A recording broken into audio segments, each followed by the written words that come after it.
आज एक ऐसे जादुई प्लांट के बारे में बात करेंगे जो सुंदर के साथ साथ औषधि में भी काफी महत्वपूर्ण है, आयुर्वेद में बहुत ही महत्वपूर्ण स्थान रखता है। और इसके साथ साथ वास्तु दोष में, शनि दोष में, राहु दोष में इस पौधे का महत्वपूर्ण योगदान रहता है। राहु दोष, शनि दोष दूर होते हैं। मैं बात कर रहा हूँ छुई मुई की। सबसे पहले आप इसका ये जादू देखो।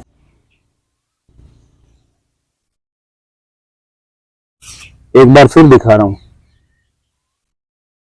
एक बार टच करने से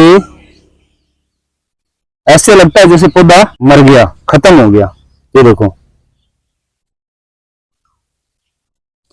हल्का सा हाथ लगाया, ये देखो। अब ये देखो, फिर दोबारा ऐसे लग रहा है जैसे पौधा मर गया। ये प्रक्रिया क्यों होती है पौधे में? ये हो क्या रहा है? पौधा तो ये भी है, ये गुलमोहर का है, कुछ हुआ नहीं हुआ। और ये लेसुआ है, इसके कुछ हुआ।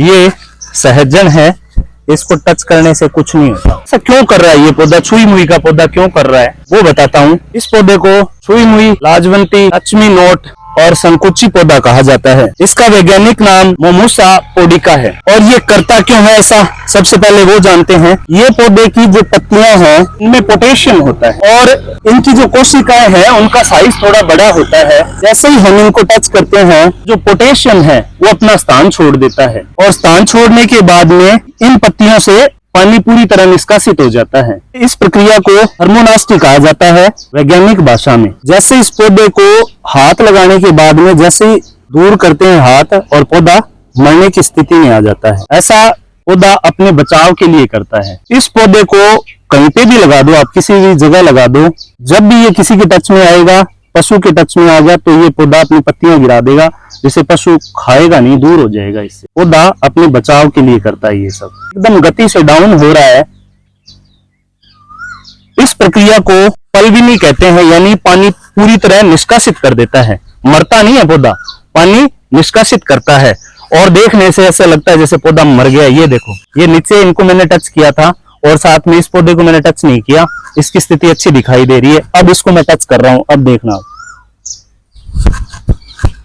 औषधि मैं बताता हूं इसका। इसकी जड़ों से बवासीर जैसी भयंकर बीमारियां दूर हो सकती है। इसकी पत्तियों से शरीर में आयरन की कमी नहीं आती और शरीर को ऊर्जा प्रदान करती है इसकी पत्तियां। इसकी पत्तियों को पानी में भिगो के खाने से या पानी छान के पीने से शरीर में आयरन और पोटेशियम की कमी नहीं आती कभी। इनकी जड़ों से अनेक औषधि तैयार की जाती है, जैसे कि बवासीर की दवाइयां, परंतु किसी विशेष चिकित्सक की सलाह से इसका प्रयोग किया जाना चाहिए, क्योंकि पत्तियां और जड़ें हैं उनकी ज्यादा जानकारी आयुर्वेद विज्ञान में ज्यादा बताई गई है और दिखाई गई है, और आयुर्वैज्ञानिक को ही इसके बारे में ज्यादा पता होता है। गर्भवती महिलाओं को पत्तियां और जड़ें कभी नहीं देनी चाहिए। जो शास्त्रों में इसके बारे में लिखा गया है वो बताता हूँ। घर में यह पौधा ईशान कोण में हो तो घर में राहु और शनि दोष दोनों दूर होते हैं। इसकी पत्तियों को जहां पर धन संपत्ति होती है उस स्थान पर रखने से धन का आगमन होता है। मान लो तिजोरी में रखते हो ना, तो इससे धन का आगमन होता है। ये पौधा आप जब घर में लगाओगे, बच्चों के लिए खेल जैसा है। जैसे ही हाथ लगाओगे मुरझा जाएगा और थोड़ी देर में वापस उसी पोजीशन में आ जाता है, जिससे ऐसा लगता है जैसे खिलौना है, बच्चे खेलते हैं। सुंदर पौधा है और आसानी से लग भी जाता है। इसकी जड़ें आसानी से लग जाती हैं। इसका बीज भी लग जाता है। अभी ये बीज आया हुआ है, ये भी कच्चा है, थोड़े समय बाद में पक जाएगा और इसको अपने थैली में लगा सकते हैं। सीधा या डायरेक्ट जमीन में सोइंग करके भी आप इससे पौधा तैयार कर सकते हो घर में। जय हिंद दोस्तों।